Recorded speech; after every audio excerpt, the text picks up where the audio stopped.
Mini episode 279 of the FDH Lounge is brought to you by Sportsology, delivering unconventional columns and webcasts about sports, TV, music, movies, and more. Follow them on the web at sportsology.info. The FDH Lounge. You want to schedule your life around it. A long time ago, on a gloomy, wet Cleveland spring night, two men stand alone amidst the late-night drizzle.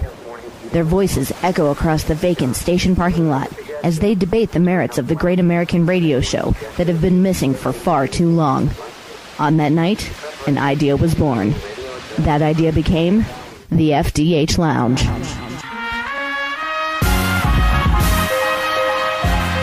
Welcome to the FDH Lounge. Hello, everyone. Welcome to another great joint production of the FDH Lounge and Sportsology. FDH Lounge mini episode number 279. To be precise, this is FDH managing partner Rick Morris. We're here once again with my good friend, the proprietor of Sportsology, Russ Cohen, the man who covers the NHL Entry Draft like none other. And we're here to get the thoughts on last weekend's event from Russ. Russ, how you doing tonight, my friend? Good, Rick. We got plenty to get to with the start of NHL free agency as well. But, again, I know that you are very much on top of everything that happened. You were there covering it personally, as is always the case. And I guess we'll just start in a general sense. Your thoughts about being there. It was, fortunately for you, less of a travel than you've had to make in some other years. But there were a lot of surprises, it seems like. Maybe not necessarily at the top of the draft, but overall it seemed to be a very interesting event from afar. Yeah, quite a few surprises. Definitely an exhausting and tiring day. Did some radio work there, too, besides doing the normal draft stuff. So quite a bit. It was squeezed into a few days, but that one day became very hectic. Yeah, there were definitely some surprises. Surprises at the top, surprises in the middle, surprises at the bottom. You know, I think the lay of the land has certainly changed with the way the salary cap is now as to how teams draft. So I think we're all still getting used to that, and we're not quite there yet. Yeah, it is an interesting transitional period as teams are settling into the new CBA and trying to get accustomed to it. Something that was not necessarily a surprise, Colorado passing on the hometown boy at the very top, Seth Jones. You, in our Pro Hockey Draftology 2013 draft guide that folks can get at Sportsology or at FantasyDraftHelp.com, you had said in there, when you had written your piece on the top 30, that you had him rated as the top prospect. You rated him as a potential top 5 player in the league. So under the circumstances, it would seem like it's got to be hard to pass on Seth Jones, but according to your words, if I'm reading it right, more than justifiable. Yeah, more than justifiable. It was just one of those things where, I'll tell you, that list that you have, and I even went up to a version 6, so even I had one after that. That is just who I would put in those spots, who I think belongs there. Has nothing to do with the mock, right, because I did a mock for Comcast, too. The funny thing about the mock for Comcast was I still had McKinnon number 1, and this was before Joe Sakic said anything, and, you know, 2 people said, hey, get off the crack pipe, and one guy said, I'll bet my house that Seth Jones will be an Av, and then about 6-7 hours later, Joe Sakic said, well, we don't really have much interest in Seth Jones. We have more interest in the other 3 forwards. So it just goes to show you, and I'm not like tooting my horn, it just shows you that you could post something like that, get people to say, oh, you're completely wrong, and then you could be completely right the next day. It just shows you how loopy it is. Exactly. And I can say personally, as a Cavs fan, there was a tremendous amount of the same kind of intrigue at the top of the NBA draft, albeit Anthony Bennett, a little bit less of a sure thing. It seems like then Nathan McKinnon. If you're saying potential top 5 player in the league, then that must be the whole package, right? The ability to go both ways, soft hands, everything you want in a center. Yeah, he's really everything you want. I expect that he'll get a little bigger, stronger. If he's not top 5, he'll be top 15 for sure. I look at him and I say the sky's the limit, and I'm sure Joe Sakic saw the same thing and probably saw a little of himself in him. So at the end of the day, I always think you take the guy who could get 100 points for you rather than the defenseman who really at his best in this era, what's he going to get, 50 points? And even if he's still a shutdown guy, that's valuable, but the other guy's a little more valuable because he might put up a couple of points a game.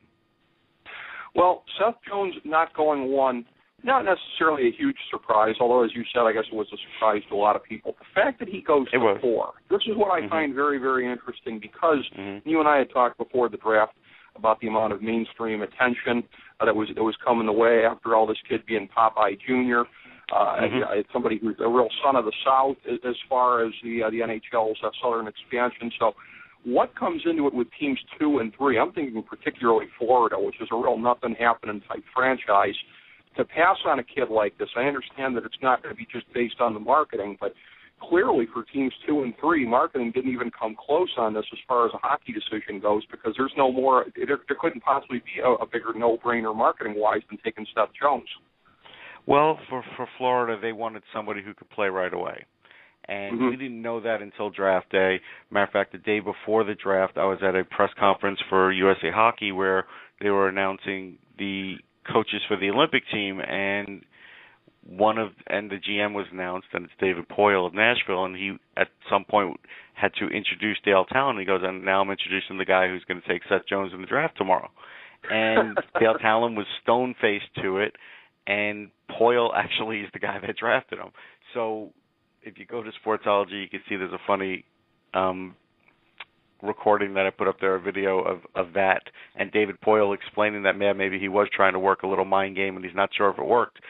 But Florida wanted a guy who was ready, and I did say a lot of times that people were sort of ignoring Barkov, even though he's ready-made. Like he's 6'3", he's 209, his dad's a coach, he led his team in scoring. He even brought Ville Niemann in along with him, and actually he didn't lead his team in scoring. Niemann won by like 2 points, and he wanted to lead his team in scoring. So that was his best friend on his team, his mentor. The guy played in the NHL. He was a good player.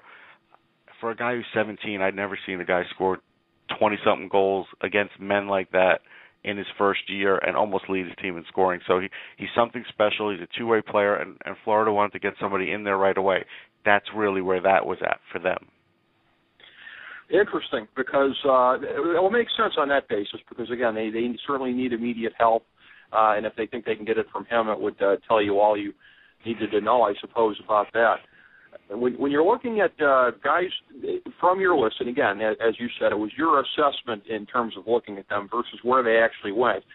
There's some guys that went perhaps a little bit higher or lower than you might have expected. I'll give you a couple of the names here, and hopefully my pronunciations aren't going to be too bad. Of the ones that seem to go higher than you might have thought, perhaps, Daniel Nurse, Bo Horvat, Cam Morin, Max Domi, Josh Morrissey, Alexander Wenberg. Any of those guys strike you as particularly odd in where they went? Well, Wenberg got a lot of attention late. He became a very safe pick. He had won some medals with Sweden in the World Juniors and other international competition. A good two-way player. I think teams became enamored with him. So I wasn't totally shocked. I just didn't think he was in my top 30. Morrissey, at times, was in my top 30. If you go back on Sportsology, you'll see he was in there. He wasn't. So I could see where teams liked him, and I knew at some point probably would be a couple of guys, offensive-type defensemen, that would get a little bit more attention, because as those guaranteed offensive defensemen got off the board, teams were sort of going to have to roll the dice a little on guys like that. And Nurse, I basically knew he could go anywhere from 7 to 11. I think he's an excellent athlete. I don't think he's a great all-around defenseman. I think he's a really solid defenseman. So I think it's one of those situations where, and I ended up ranking him 12th overall, and I'm still comfortable with that. However, on Comcast, when they asked me for an article on trade scenarios, I said that I could see him falling to the Flyers, but I could also see Edmonton taking him. So if the Flyers really did want him, they'd have to trade up with Edmonton, and that's another possible scenario, and that actually happened. So, you never know. You're guessing, but so I sort of half-guessed that. Well, yeah, no, good analysis as always, to be sure. Guys that might have gone a little lower than you would have thought. We always talk about this at FantasyDraftHealth.com. The value guys here, the list that I had compiled from looking at your list: Ryan Pulak, Warren Dauphin, Adam Ernie, Valentin Zykov, Connor Hurley, Jason Hickinson, and Robert Hagg. Yeah, Dickinson I still think is going to be a hell of a player, and I think right now what you're seeing isn't what you're going to see at the end, because he's sort of a skinny kid, but he plays a great game. Dauphin ended up at 30 on my list, and I know he went further down, but I still think I'm going to be right about him in the end because I really do like his offensive potential and his adaptability. Who else did we mention there?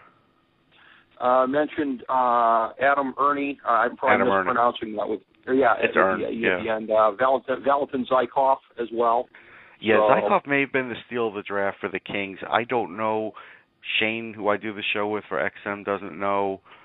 The Kings got a hell of a player there. He could be a 30-goal scorer every year in the NHL, and a lot of teams passed on him. So that one I don't understand. Ern was a guy that some people really liked and some people didn't. Some people had sort of worried about his work ethic a bit. I never did. I still like him where I had him, which was 10th. I think he's going to be an NHLer, and I think he'll prove me right in the end. But right now, hey, he got drafted there, and we'll have to see what happens.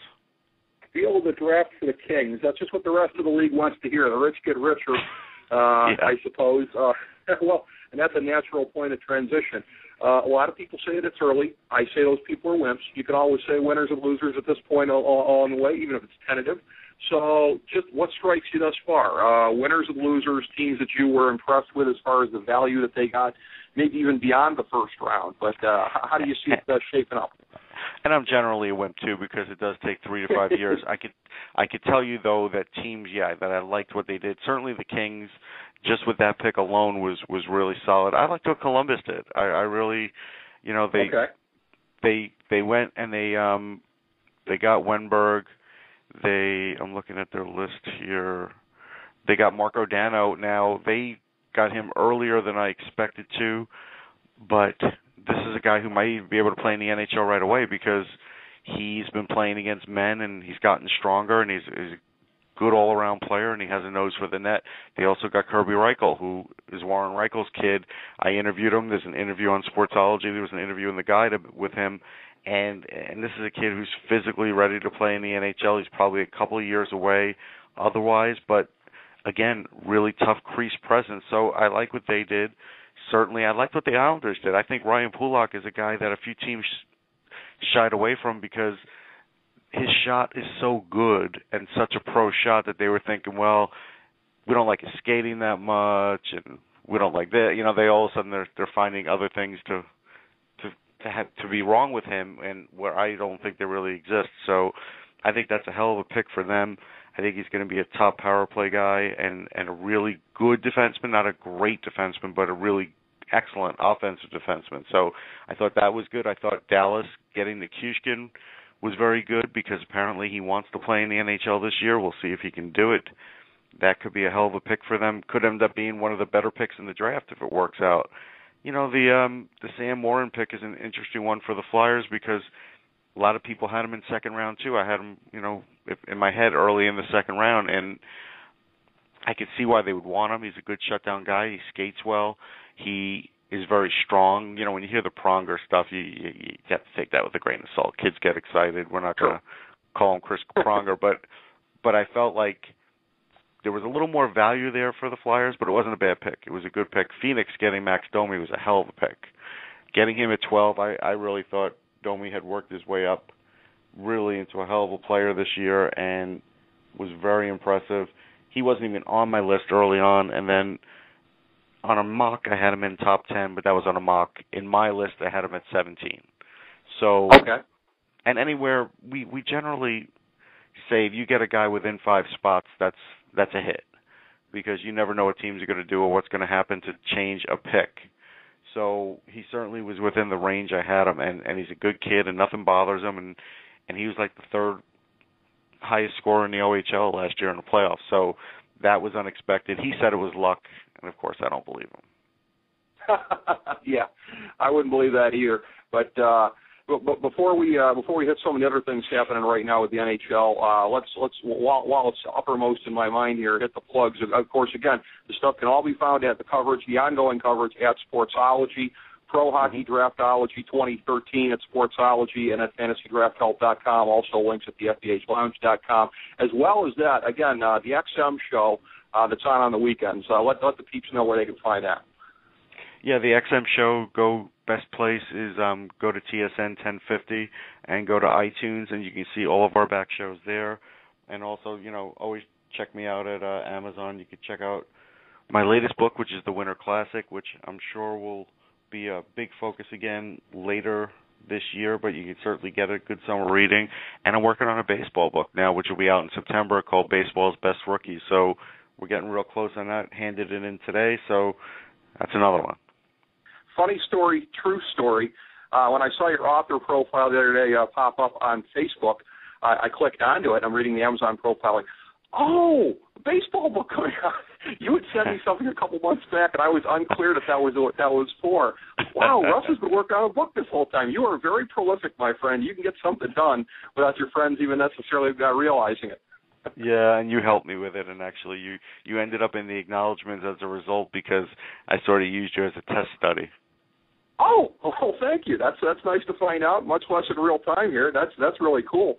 As far as some of the more established players in the NHL, I mean, there's one point of transition while we're talking about the NHL draft, and that being the New Jersey Devils sort of getting an established player with their 9th pick, I guess you could say, because it came in the form of a trade with Vancouver. Corey Schneider, really interesting move. How does that play into the future of Martin Brodeur and potentially into Vancouver, where it's already unclear as to whether or not Luongo wants to stick around? Which, by the way, side note, I think he'd be crazy not to, because who else is going to pay him that kind of money? Well, at this point, nobody, so he's going to have to stick around. Brodeur was interesting. It was one of the last picks of the night where his son got taken, and I was just happened to be hanging around the XM booth. We were getting ready to leave, and so I waited around for that, and I listened to him, and he certainly answered the question, meaning he'll have to play his best, and when he's ready to go, Corey will be there, and he said all the right things. This will help push him this year, and then after this year, that'll be it. Corey Schneider will be the guy. I believe that the Devils have had their eye on Schneider for 2 years. Shane Malloy, the guy who I do my XM show with, covers the Vancouver Canucks. He told me a year ago he could see this happening, and I agreed with him because the Devils do like going for college goalies. Lou Lamoriello scouts college very well. He used to be at Providence. So all those things make sense. Then all of a sudden they wanted to deal Luongo, and Schneider was their guy, so that sort of got tabled, and then it started up again before the draft, and you knew it would be Schneider over Luongo because he was a guy with his salary could get dealt, and I think he's only making $3.75 million for a couple more years, so that's a pretty reasonable rate. That certainly is, yeah. That's great pay for a goalie like him. If you're a team, you're lucky. That's all that you got to pay him for right now. But before getting to the start of free agency, I have to tell you another side note, which is very interesting, and this also pertains to Facebook. As I saw you commenting on the Claude Giroux contract extension, 8 years, $66.2 million for Philadelphia, mentioning that to another fellow in the 21st Century Media Alliance today, our good friend Platinum Smalls, who agreed with you. And I said, this is fascinating, because not until the last 24 hours have I gotten any inkling that people have any doubts whatsoever that Claude Giroux is one of the top players in the league right now, hands down a franchise player, hands down future Hall of Famer, first ballot if he stays healthy. And here you guys are. So this is very interesting. I've heard this from 2 different people in the last 24 hours. So please elaborate a little bit. Your thoughts on Giroux, the contract extension, and the fact that you feel that, and again, Philly's got cap issues, and I understand that, and there's the question of wisdom on their part, but the question of whether or not he's worth it is something I wouldn't even have thought to question until I talked to you guys. Well, I don't think he's worth it today. I do think he's a franchise player. I do think he's a great player. Is he a top 10 player in the league? I don't think so yet. And I think he's getting paid like one. So I think that is really just what my issue is, and I would have given him a little less, a little bit more on the back end. I brought up guys that I felt like were all better than he is and were making less money, like, obviously Malkin and Crosby, they're sort of rotating on the Pittsburgh cap. One makes 8.7 one year, one makes 9.5 the next year. That's fine. They're in a different stratosphere, so I get that. But as an example, I used Pavel Datsyuk. He just signed a 3-year, $23 million deal, and of course somebody snaps back and says, but he's 39, and I'm like, yeah, but he had more points. So whether he's 39 or not, and he's getting paid a little less, he actually was more prolific, even if it was just 2 more points, especially at his age. So that's basically my point. I brought up him, I brought up Joe Thornton, and I brought up, I'm trying to find it, it was somebody else, and basically I felt like he wasn't quite at that level yet. Could he be? Yeah, he definitely could be. But I say when you're paying a guy that much, Stamkos is making 8, so he's making more than Steve Stamkos. Is he better than Stamkos? Is he better than Henrik Sedin, who's making 6.1? Thornton's making 7, even though I'm not the biggest Thornton fan. I think he's still been a really top-notch guy in the league. Is he better than him? I don't think he's. Do you think he's better than any of those 4 yet? Yeah. Well, on the slope of the careers of Sedin and Thornton, yeah, I think so. Datsuk is a closer call, and again, I'm a Wings homer, but honestly, between the two, if you're telling me who I'm going to have for next year, I still think I'd take Giroux, which certainly shows how objective I am. So, no question, and I think it's close in that regard, but let's remember, 4 years ago, Henrik Sedin had 112 points. Giroux's never had 100 points. Then he had 94, then he had 81. Last year he had 45. So basically, he had 2 less points than Giroux, and Giroux is making a couple million more.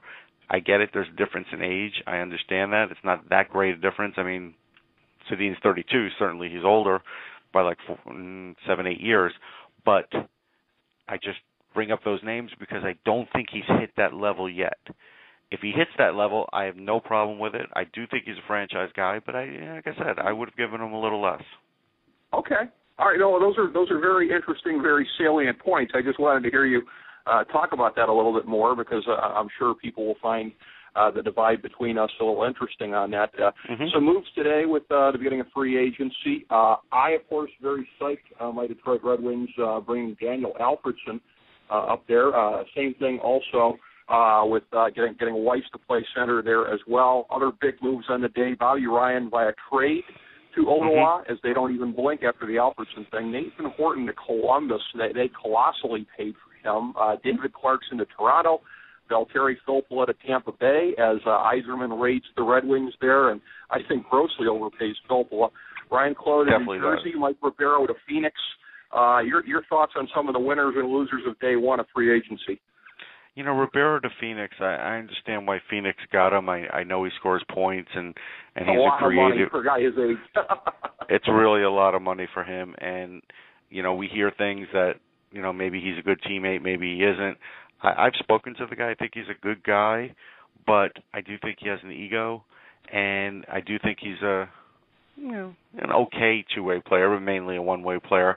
And his point production, it was good. I mean, he's more than a point a game. But he also, what age are we talking about? We're talking about 33. So, you know, he's at that point where 2 years ago he was on pace probably to get 65 points.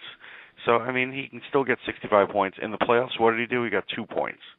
You know, that's where the divide is for me, and that's why I wouldn't give him as much.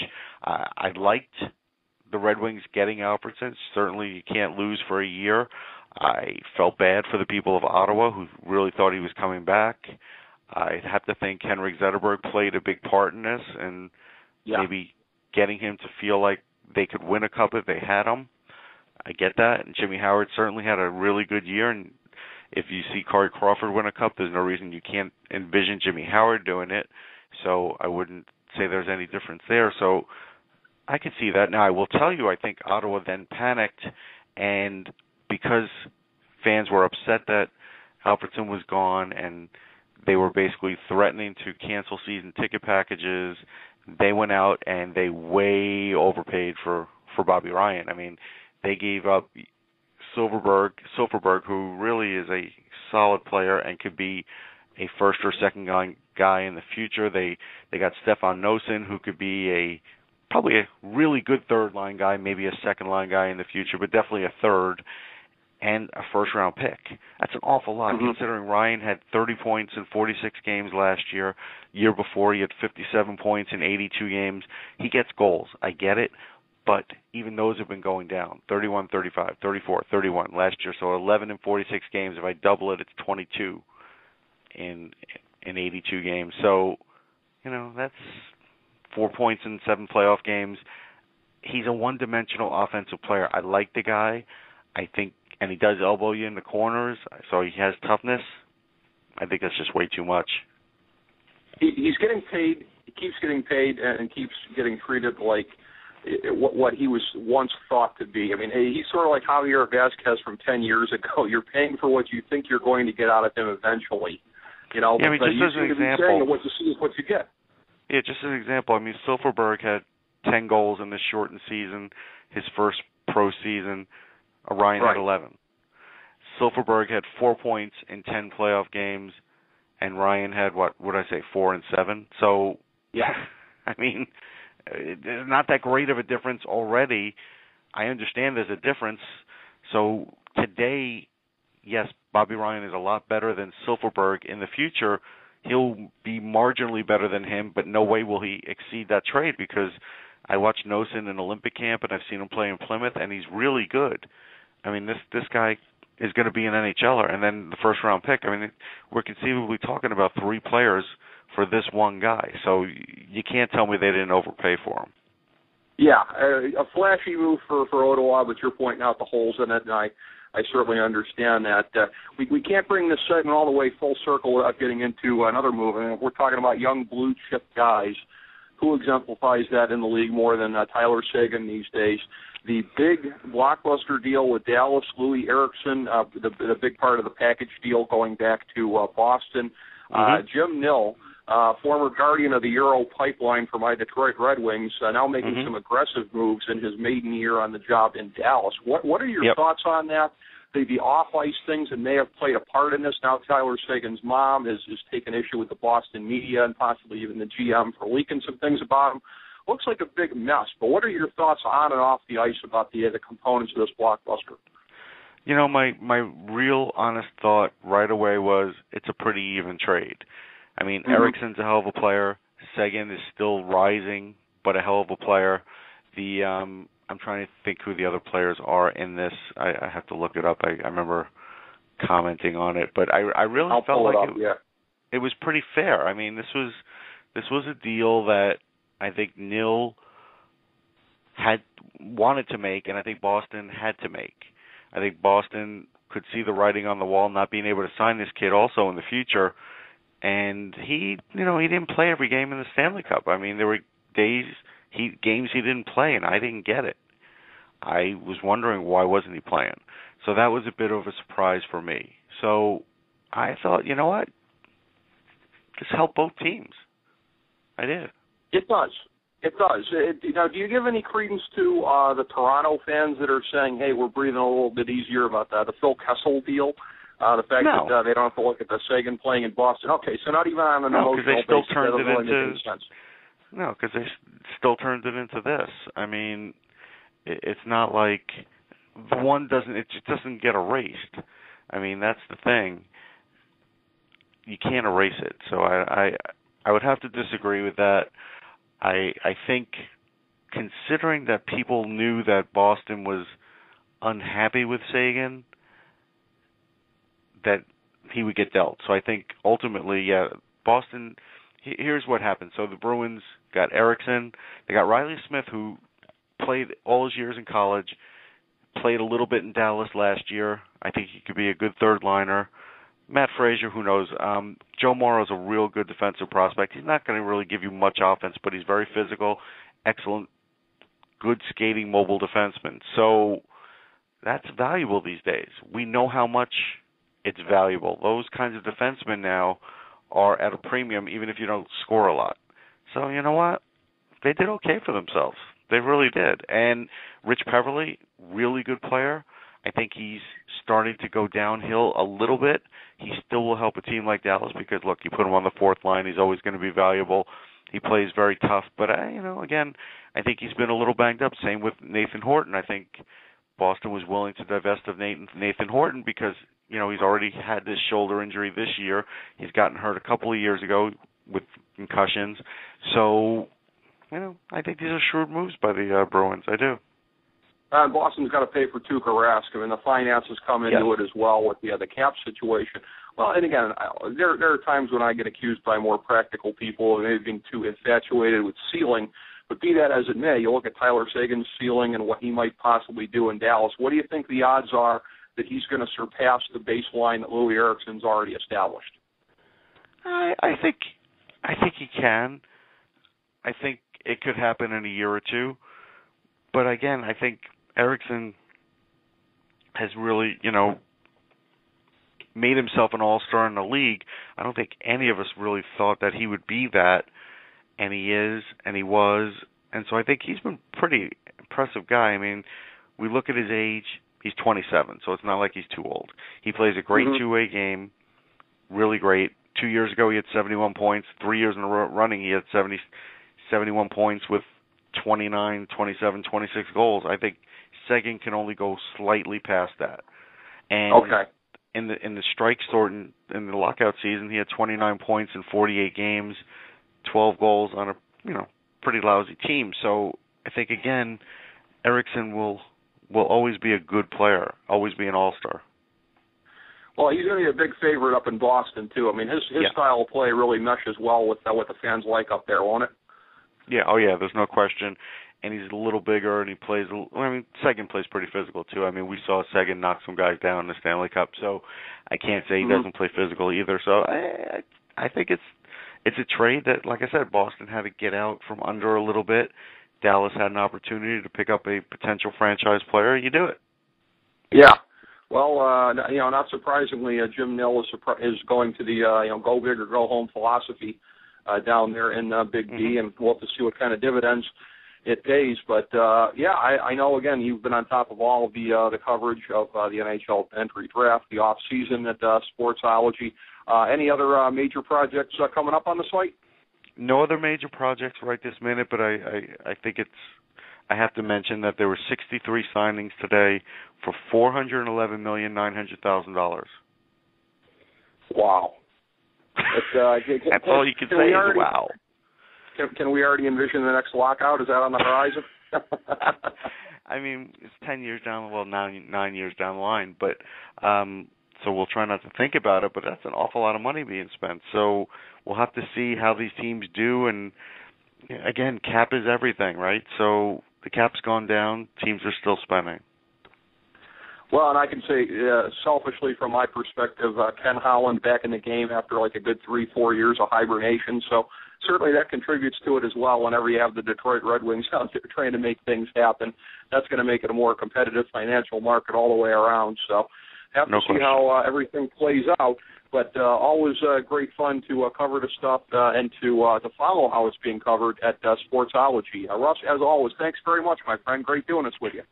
Thanks, Rick. Always a pleasure. As we bring the show to a close, we would like to extend our deepest gratitude to NBC, CBS, ABC, Fox, all Clear Channel affiliates, TNT, TBS, USA, UPN, Deadspin.com, YouTube.com, YTMND.com, MySpace.com, various blogs, Fox News, CNN, CNBC, MSNBC, IamBoard.com, Billboard.com, Google.com, ESPN, ESPN2, ESPN News, ESPN Classic, NBA TV, NFL Network, Sports Time Ohio, Athlon Magazine, Comedy Central, Cartoon Network, The Boomerang Channel, QVC, BET, The Spice Channel, Steno Notebooks, Manwich, Papermate Office Supplies, Waitresses, Strippers, Bartenders, Garbage Men, Janitors, Microwave Popcorn, the writers of The Office, Scrubs, Entourage, My Name is Earl, Oz, Metalocalypse and the Boondocks, Aquafina, and The Periodic Table of Elements.